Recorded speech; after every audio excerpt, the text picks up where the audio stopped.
Hello, everybody, and welcome back to The Advisor with Stacey Chillemi. I'm really excited because we have a very, very special guest today. We have Sue Rayn, and she is an amazing individual. She's part of our podcast community. She has a podcast on our channel, and she also has the Caregivers Journey podcast that she shares with her co-founder, Nancy. So together they have the Caregivers Journey, and it's a wonderful foundation and organization to help people with dementia. And then we're going to talk a little about her and a little about what the organization's about and a little about dementia and how people could help others who are suffering from dementia and the caretakers who are taking care of those individuals. And before we begin, I just want to give a quick shout out to our sponsors, iHeartRadio and Speaker. Thank you so much for sponsoring the show today. I'm really excited, Sue, to have you on the show today. I just love what you and your other co-founder, Nancy, have done with the organization. You guys have, together have created this wonderful foundation to help people with dementia. And can you share your personal caregiver story? What led you to become a caregiver? Sure. Thank you. And thank you for the opportunity. I love what you're doing and I love how responsibly you serve your community. You're a great role model. Oh, My thank you. first caregiving journey began when I was in my mid 20s.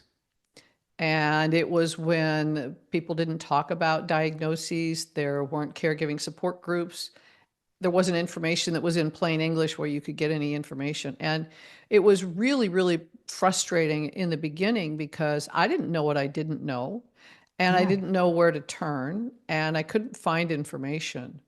And it has been the foundation of why I'm doing what I'm doing today and the work that Nancy and I are doing because the my first caregiving journey, I said I felt like I was on an emotional roller coaster, often blindfolded. You right. try something, you do the very best you can with what you've got. You try something, one day it works, the next day it doesn't. Then you try something else and it's horrible. Yeah, And it's you're constantly off guard. right. And just felt so overwhelmed and frustrated. And I was frightened sometimes. And I didn't want that for anyone else. I know, for me, I realized when it came to advocate work, the one thing that people forget is about the caregiver. People, when I was looking at helping different organizations and a lot of people with different illnesses and conditions, they had a lot of information about the illness. They had a lot of information about what caused the illness, what you can do about the illness, everything that you needed to know medically. But when it came Mhm. to open with the illness or when it came to the caregiver, what the caregiver has to go through, you didn't see a lot of information at all, basically No. none, and that was what always motivated me to try to help people with different conditions and that were going through different diseases because it was really bothered me that everybody forgot about the caregiver and everybody forgot about teaching people how to cope with the actual Yes. disease, and Yes. how and that's the most important thing because people go through, life and they don't know how to cope with, dementia. They don't, caregivers are going through a lot and, there's no advice out there and and You there's didn't go to not a school for it. You went you to didn't school for a lot of secret. different things. Yeah. You didn't go to school for it, and you're sitting there with your loved one in the doctor's office. They get a medical diagnosis, and you become a caregiver, and they get all this information and all the things about the diagnosis, and you want a PhD in the diagnosis and a PhD in being a caregiver. But while you leave with information for them, you leave with crickets for you. And it's like, oh my gosh, what do I do next? Where do I go? And it could be really overwhelming. Oh, 100%. I feel like when it comes to caregivers, when you're caring for somebody, you're also taking on the role and the responsibility of your own life, whatever's going on in your own life. If you have a Yep. job, if you have children, there's a lot of things going on, and now you have something else to deal with. And with dementia, it's very difficult because there's different types of dementia. There's different types of behavioral changes and different things that happen with memory loss and lots of other things that you have to deal with. And it's a lot of stress. For me, I kind of felt like a pot of water that was on high, and I felt like the water was about to boil over any minute. And it gets very stressful for the caregiver. They need a lot of support. They definitely need a lot of support, and I don't feel like there's enough of support yet out there. That's why we're doing what we're doing. And they also have these emotions that don't serve or support them. One of the things that caregivers often do is they use the word should. They feel like they should know the answers because now they're a caregiver. And especially when it's a loved one, a family member, and they love them very much, it's like, well, I should be able to figure this out.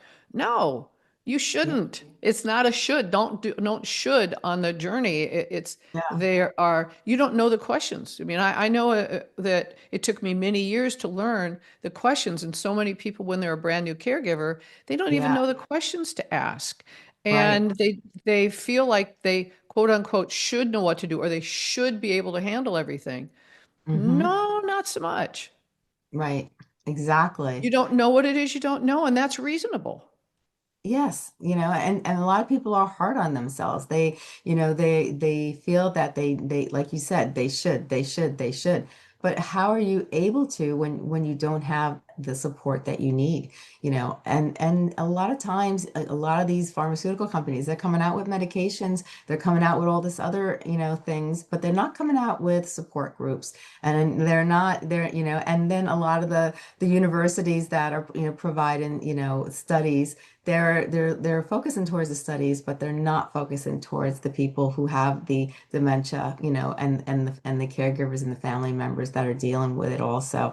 And there really should be a fund, for these people to help them and have different clinics, different organizations out there. And there are very few and this goes for every single illness and disease. You see Sure. that all the time. So it's an ongoing issue that really needs to be addressed in our country for sure. Yeah, it's definitely, point very, very well made, Stacey. It's really not limited to the diagnosis of dementia. It's really for all caregivers, and all caregivers are addressing the same kinds of things. They don't know what it is they don't know. They don't know where to turn for support. They've been focused on doing things in their lives they're used to living every single day and learning from those and asking the questions and getting better and dealing with all kinds of things. And now they're adding the layer of that at a time when they want to be expert and have the information because they love the person they're caring for, and they have Yes. so many different kinds of things to think about.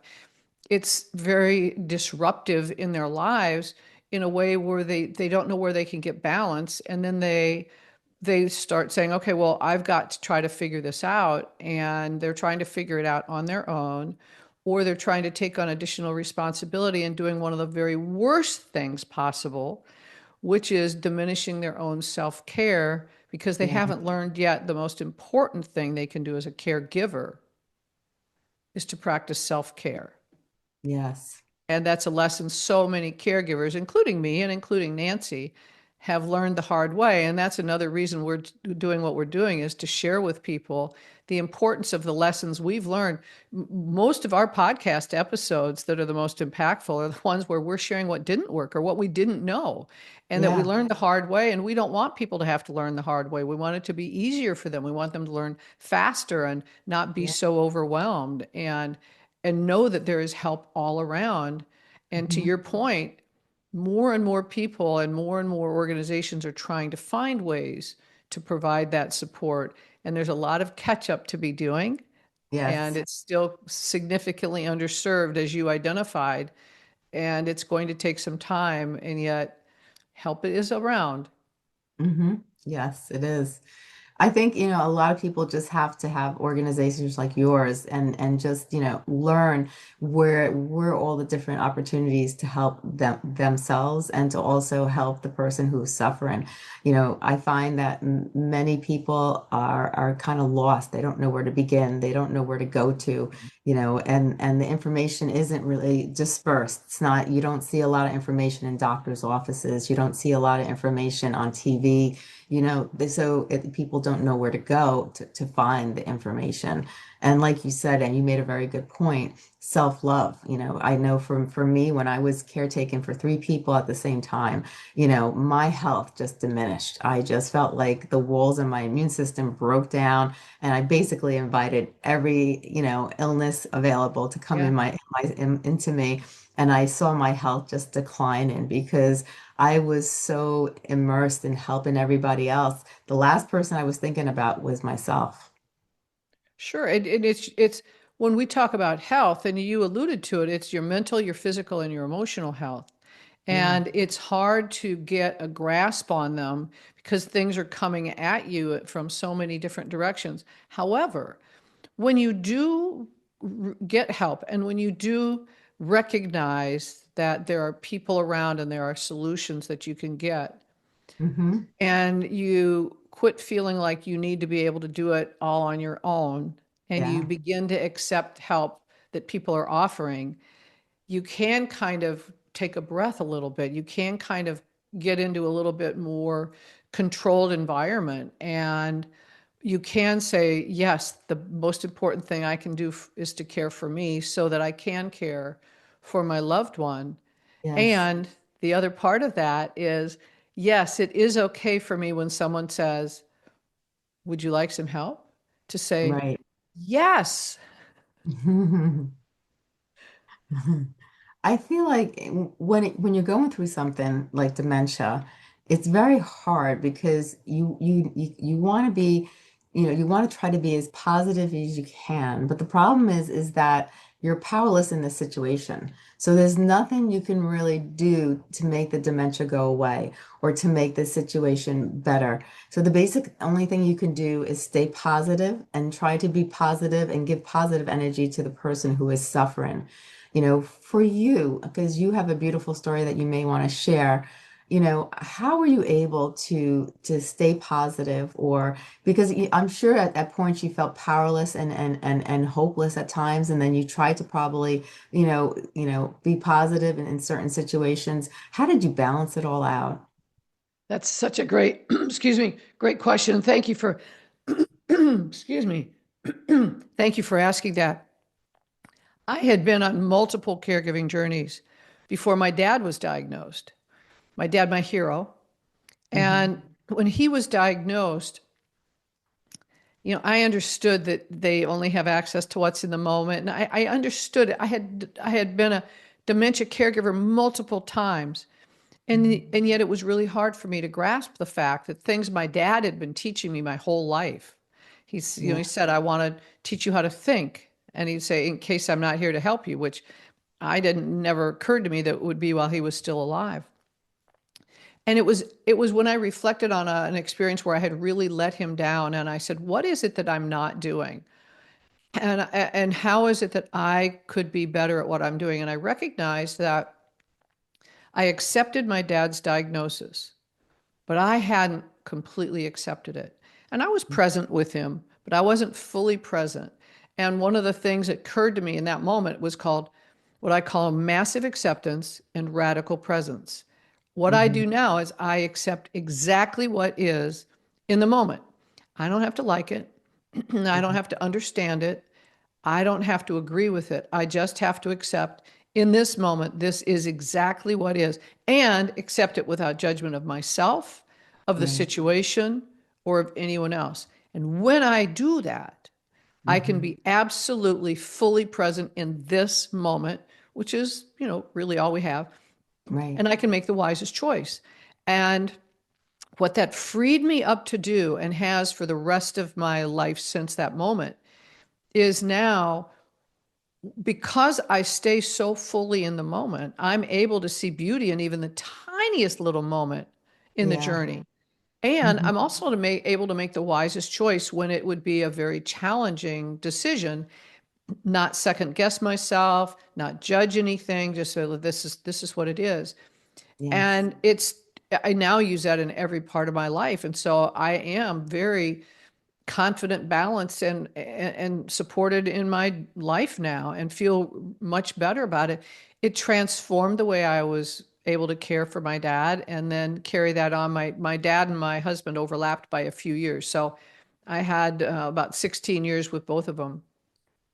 And I was able to make wise choices in the journey with my husband that I Mm. hadn't been able to in the journey with my dad.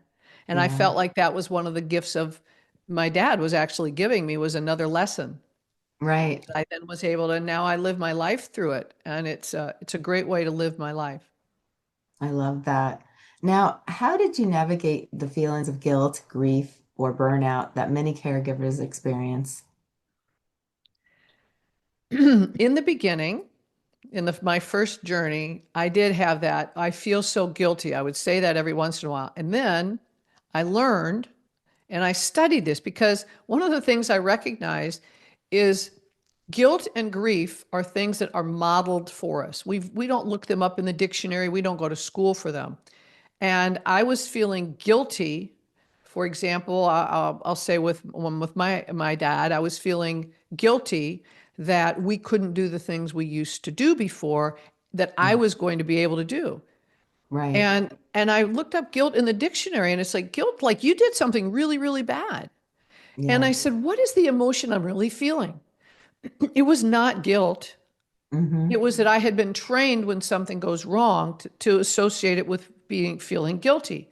Right. And what it really was is my heart felt very sad. And I shifted it so that what I now do is I explore what is the correct emotion for the experience. Because Yeah. every experience in our life we're meant to have, and it's meant to teach us something. And that's exactly what grief is. We wouldn't Mhm. have the emotion of grief if it didn't have things for us and to things to teach us.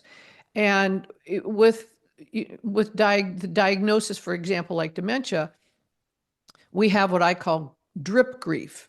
Every day Mm. there's a little something that changes or a little something, and there is that. So we're exploring that. And yet, what I've learned and observed others is they will get into grief and they don't know how to get out and they stay Yeah. in grief. We Hmm. don't stay in joy. We don't stay in anger. We don't stay in other emotions. We're not meant to. So we're meant to experience the emotion because if if I didn't experience deep grief, I wouldn't know how deeply I can love. Right. And I look at that and I look at grief as, well, yes, I feel very, very deeply sad. And it shows me that I have the capacity to love very deeply and then Yes. process what that grief is so that I can move forward. And the burnout, I associate the word burnout with should. I Hmm. burned out when I was shoulding on myself. I should be able to do this. I should get this done. I should do this. So I stayed up an extra hour after my husband went to bed to fix the books because he loved doing the books, but as with dementia, he wasn't doing it so well. Or I don't need to go to the gym every day. I can do these things. Well, I'm shoulding. I should be doing this. I should be doing that. And you burn out. Yeah. And so I quit shoulding on myself. And when I recognized that I was prone to not practicing self care, I got an accountability partner. If we Mm. don't think that we can hold ourselves accountable with Right. a clear conscience to self care, which is the most important thing we can do, get an Yes. accountability partner. I like that idea.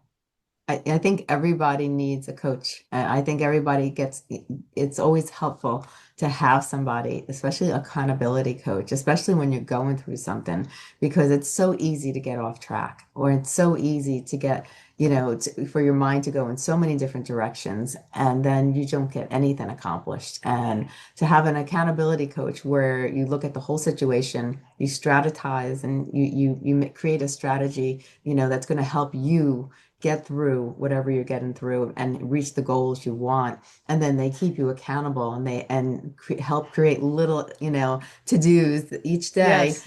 To do's making and to don'ts. yes, to-dos and to-don'ts. Yes, Yes. exactly. you Yes. know I think that's a wonderful thing that a lot of people should consider, especially if you're a caregiver, because Yeah. there's a lot of things going on in your life, and to have somebody that you can go to, because I feel that every caregiver needs somebody that they can go to Yeah. that understands what they're going through. And I feel a lot of caregivers feel alone in these times because they're looking for support. Sometimes they're just looking for just a hug, and Yes. you know, and it's Yeah. hard, to find that sometimes, sometimes you just want to go over to a stranger and they look friendly and just say, "Can you give me a hug?" Can I have a hug? It's good to have a safe place where you know that whatever's on your heart, you can say. If Yes. you're having, I have a best friend in the world. I have no filter with her. Right. And if I started to, she would bust me on it. And Yes. there were times in my caregiving journey where I was just so sad or Hmm. I was so overwhelmed. And I would share that with her. And by saying it out loud and by having her say, okay, Yeah. and letting me honor it and then saying, now, what are we going to do about it? And she used the word we instead of what are you going to do about it? That I Yes. knew I was not alone. What are we going to do about it? Well, neither one of us knew. And Yeah. yet, what we did is she held me accountable, and I Hmm. felt like I wasn't alone. Right. And I started searching. I love that. I love that. Now, in what ways has your caregiving experience shaped who you are today? Mhm. What I recognized in my life is that I wouldn't have had as many caregiving journeys as I have. And there have been many of them. I wouldn't have had as many of those if that wasn't part of the purpose of my life. Yes. I learned so many lessons Hmm. and it was so impactful in my life. And I would share. I have had a very positive lens about it for so many years. And I've Yeah. shared, and it's resonated with people. And I recognized this is something for me to be able to do is to take all of these lessons. And I'm not Hmm. saying everyone needs to do that. Some people, when their caregiving journey ends, are so glad it's done. And I honor that. For Yeah. me, it connected me more with the reason I was brought here, Right. and it has just fueled my energy to share, to give messages, and to Yeah. talk. I talk with caregivers who are on their journey. And the other thing I do is the entire time that I was in all of my caregiving journeys, I also worked full time and I did not share that I was a caregiver. It wasn't Right. something that was accepted in business. A Yes. big part of my messaging and my passion also is helping businesses and caregivers thrive together through this season of their life. Hmm. And those have just connected me with my purpose in life. Oh, I love that. I love that so much. Now, what gap in the caregiver support did you identify that caregiver's journey aims to address? When my friend and business partner Nancy and I were talking about our podcast, Hmm. one of the things we identified is that we had listened to some podcasts and we had seen some videos, and they didn't give you what we call practical tips or have candid conversations. And Yeah. we wanted, if you're a dementia family caregiver and Hmm. you are frustrated and overwhelmed, you do not want chit chat. You Right. want answers. And the Yes. thing that we wanted to do is to bring people the answers to questions we wished we had had. Yes. We are addressing things that they're going through. We're talking about what we learned, what didn't work, Yeah. and helping them recognize it is a perfectly imperfect journey, but Hmm. walking away with actionable things they can do. Yes, I like that a lot. There's a lot of times when I've seen people, they would complain. They would go to the doctors and the doctor would give them advice and they would get angry because they would feel like the doctor doesn't know what I'm going through. He's giving me advice, but he doesn't know what I'm going through. And, in a sense, I felt sympathy in a sense, but the doctors are trained a certain way. So they're only Right, capable from what they see in the patients and what they see in patients' families. They can only, advise so much through right, their own eyes from what they see. But people wanted to, like you said, they wanted other people's advice. They wanted people who were going through it, and they wanted to be able to relate and know that they're not alone and be able to get advice from other people. What's working for you? How are you getting through this? right. What can I do to help myself and my family? And also to always feel like they're not alone. Yeah. Just, it's, in the, if when it's dark at night and you're up and you're exhausted and you're trying to figure something out, to be able to ask a question and have real advice, things to Mm. do, it's just so calming. Yes. I think that's one of the biggest things that I hear is that people felt alone. They just felt they couldn't find people around them who could support them, and they just felt alone in this battle. And it was a very sad and depressing time for them because they just didn't have the support they needed when they needed it the most. I'll give you the other side of that, though. I agree with Mhm. that. And I will call out the caregivers because some of them self isolate. Some of Mm. them feel like they should do it on their Mhm. own. And when people lean in, because you would want to help. If somebody else needed help, you would say, Yeah, well, what can I do to help? right. All right, you're in a season, there's seasons where you're going to give help. You're in a season where you can receive help. And so many Yeah, caregivers, no, that's okay. No, yeah, it's not okay. I could use help. You got 5 minutes? This is something I could use. I made a yeah, list of things that 5 minutes, 10 minutes, half an hour, 2 hours, half a day, things. And if somebody said, can I help? Yes, please. I would love that. And how right. much time would you be able to do? So I helped them be able to help me, knowing that there would be a season where I could help them another time. So to the point where it is frustrating, yes, Yeah. don't self-isolate by saying, no, I don't need help because you should feel like you're supposed to do it on your own. No. Yes. And you're 100% right because even when my epilepsy was at its worst, I didn't drive for 15 years. And, a lot of times people would say, "Oh, do you want me to take you to the grocery store? Oh, do you want me to do this?" I say, "Oh, no, no, it's okay. You don't need to," because I felt like I was inconveniencing them. But once I got over that and I kind of let my ego down and I let people into my world, and then Yeah. was able to say, "Yes, I do need help actually." And people helped me, life became so much better. Life became so much easier. And if people didn't want to help, they wouldn't offer the help. And that's what I Stacey, had that's the to. perfect thing. I will say that again because that's the perfect statement. It's If true. If people didn't want to help, they wouldn't offer to help. It's right. plain and simple. And when And you let people in who wanted to help, the ones who wanted to help really did want to help and it made your life easier. That's so yeah. beautifully said. Thank you. Oh, you're very welcome. I see it all the time, and I see it not even with my community. I see it with all different communities and all different, different illnesses and disorders. People just they feel like they're being an inconvenience. They're afraid to ask. But the truth is, like I just said, if people didn't want to help, they wouldn't ask because we have a lot of giving people in our world, and we have a lot of selfish people in our world. And the giving people who don't mind and want to help and enjoy to help, because there are a lot of people out there that really thrive off of helping others. They just love to help others. They just have that goodness inside them. And, especially when they know the person and they care about the person, they're going to go all lengths to try to help you because they care, because they have a deep connection with you. Absolutely. I, very well said.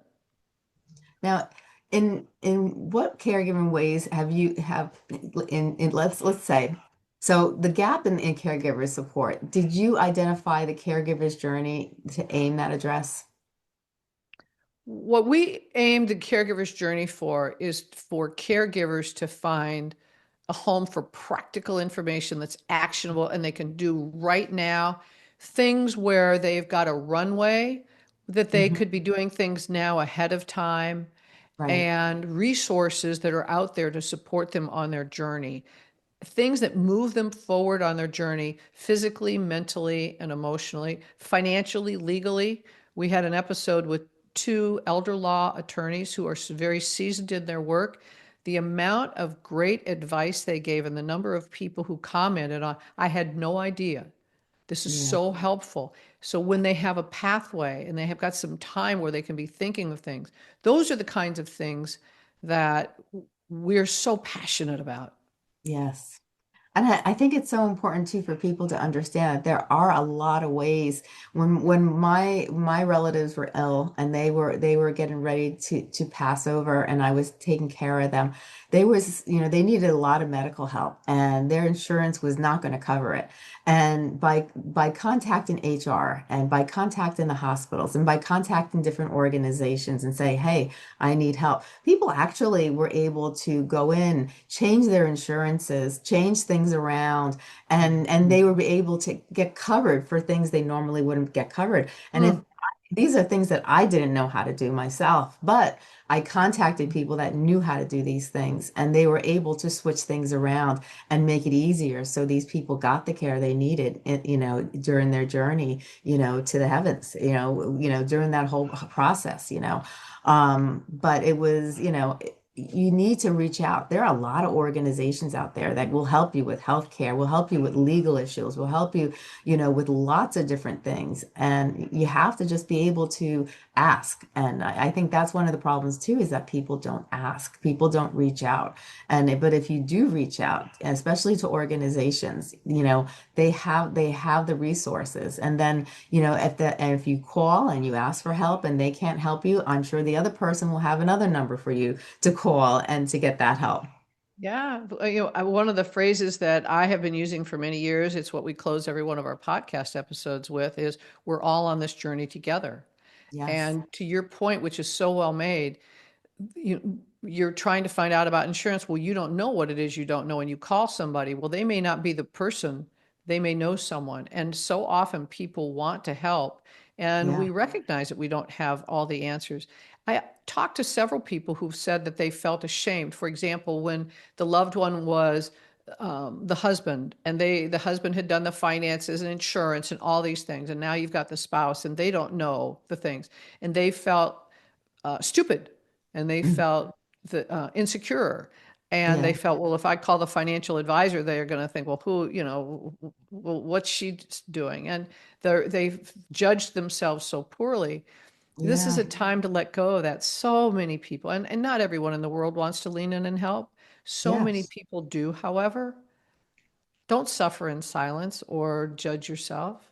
Right. Ask, reach out. We're all on this journey together. Exactly. And that's a very common issue because a lot of times, even with my husband and I, he'll take care of certain things and I'll take care of certain things. So God forbid if there was something to happen, I may not be well equipped in that area, but if I reach out, I'll get the answers. You just you have to get over that stepping stone and not be afraid to ask. That's how, if you ask, you shall receive, and Yep. it's as simple as that. If people don't ask, they're not going to receive. But when you ask people, you'd be so surprised, that people will always, most of the time, 99% of the time, people will reach out back and say, "Oh, I could help you. Oh, I know somebody that can help you," and they're more than willing. And one of the things that in this particular area invites even more people to do that. Caregiving is a great equalizer. It doesn't care who you are. It doesn't Right. care if you're the CEO of a corporation or if you are an entry level employee. It doesn't care if you're 5 years old. It doesn't care if you're 50 years old or 80 years old. It doesn't care. It doesn't care about your ethnicity. It doesn't Hmm. care. And none of that, demographics, psychographics, doesn't care about anything. And so often I'll be talking with someone, and I'm also a leadership coach, and we're talking about something that's specifically focused on leadership and coaching. And they'll bring up an issue that's caregiving related. Right. And when we have this and we recognize that we can reach out to other people, and other people want to support us and help us in ways they can because they recognize it.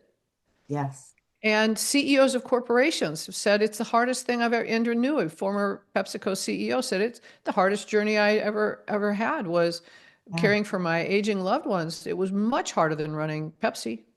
Right. And I believe it. It takes a lot of strength to help others when they're going through some trying times. It takes a lot. out of the person. And I think when you work and you together as a team and you have people by your side and you're not afraid to ask for help, it gets a Yeah. lot easier. It really does. Now, what advice would you give someone who has just become a caregiver? Mhm. First thing is breathe, breathe. The second thing is to recognize truly that you're not alone. You may not know the answers to questions. You may not know the questions to ask. It's okay. So Mhm. many other people are journeying, have journeyed, and they're here for you. Yes. When you are, for example, if you're in the doctor's office and your loved one has just received a diagnosis, ask the doctor's office, do you have recommendations for caregivers? Do you know of caregiving support networks? What resources do you have for the caregivers? Hmm. We're trying to help doctors' offices have resources so they can proactively provide that information. Right. If they don't have that, and even if they do, and that's a starting place, then start asking questions. Go online, look for support groups, look for podcasts, pick out words for the diagnosis and see what you can find, and start Right. exploring. And and again, ask for help. Don't should on yourself, and feel like you should navigate it all alone. And Yeah. also, don't try to hide it. I think one of Hmm. the other really, really important things is don't try to hide it. Yeah. If there's a diagnosis, share it with everyone so that they can support you. Yes. The more you share, it was so transformational in my husband's journey. People leaned in to share and support because they knew, and it makes a world of difference. It's Yes. also less of a burden on you. Oh, 100%. And you see people do that. They hide, they try to hide it. And that's the one of the worst things you can do. It's one of the worst things you can do. Don't be embarrassed. There's nothing to be embarrassed about. Open up and share with others because you'd be surprised. Other people, there's many people who have gone through it. There's many people who have gone through it. So and so can introduce you to so and so because they know that so and so went through it. And before you know it, you make these beautiful connections and you get the help you need just by opening up and not being afraid to share. Beautifully said, because it really is. It's a network of people. And because caregiving doesn't discriminate, Hmm. it can be anyone. Yes, So let everybody help. 100%, 100%. If you could ensure every caregiver knew one thing, what would it be? You'll get through this. You're not Mhm. alone. We're all on this journey together. I love We're here that. for you. I love that. Now, how can listeners support the caregiver's journey? There are several ways they can support the caregiver's journey. One is going to the caregiversjourney.com and listening to and liking and subscribing to our podcasts and sharing them.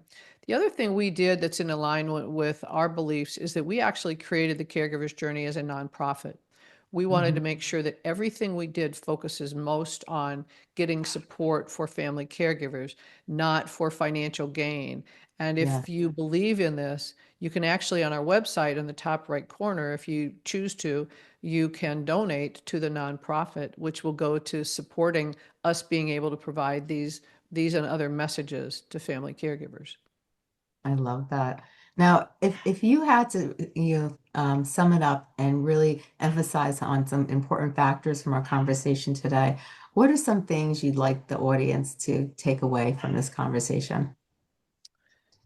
If they know someone else who's a caregiver, reach out Hmm. to them. And if they are resistant to care, help support them getting a different lens for what that would be. Yeah. And if they're a caregiver and don't have someone they're sharing their caregiving journey with, Hmm. find someone to support you so that you Yeah. can feel at peace that we're all on this journey together. It's not an easy journey. No, You just don't have to journey alone. I love that.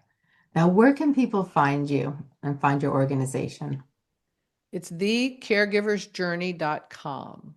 Hmm. Actually, because we actually, a couple exciting things recently happened. We were able to trademark the caregiver's journey. And because we became a nonprofit, we've changed it to the caregiversjourney.org. I love it. So, yes, that's where we can be found. Oh, I love it. I love it. Well, this has been amazing. I really thank you so much for coming on the show today and sharing all this information. I really think it's important that people understand that life doesn't end because somebody has dementia, that you could still take care of that person. You could still live your life. You could still help others. You can still make a meaningful impact in this world. And like we mentioned before the show, everything happens for a reason. We may not understand at the moment why it's happening, but everything has a purpose in life, and that we need to focus on the positive, not the negative, and do the best we can. And I think reaching out is definitely an important factor, and being able to just have somebody that understands what you're going through, because it is, caregiving is a very difficult, responsibility, and there's a lot to intake, and you need all the help you can get. You need all the help you can get. And It's true. so I think what you guys are doing are great. I think, that your website is filled with different resources and different information, correct? And Yes, so ma'am. they can go there and they can get a world of information and be able to, contact people on the website for additional information, probably if they needed it. And, I think what you're doing is great. And I give you kudos for taking a situation in your life and turn it into a positive, because that's what you did. And I thank you for that. Thank you very much. We feel very connected with our purpose. Yes. And Thank you and for it's giving something. us this opportunity to share our messages with your community. Oh, you're very welcome. And it's very important because they did studies and they said in the next couple of years, dementia will be on a rise, that that, the Oh, numbers are going to increase, tremendously. And so yeah. with that, we need caregivers organizations. We need help. We need to understand why things are happening. We need to know when it does happen. We need to have people like yourself who can help people and point them in the right direction so they can actually move forward and be able to help others and help themselves. And so thank you once again for doing what you do. Thank you. You have a great day. Many blessings.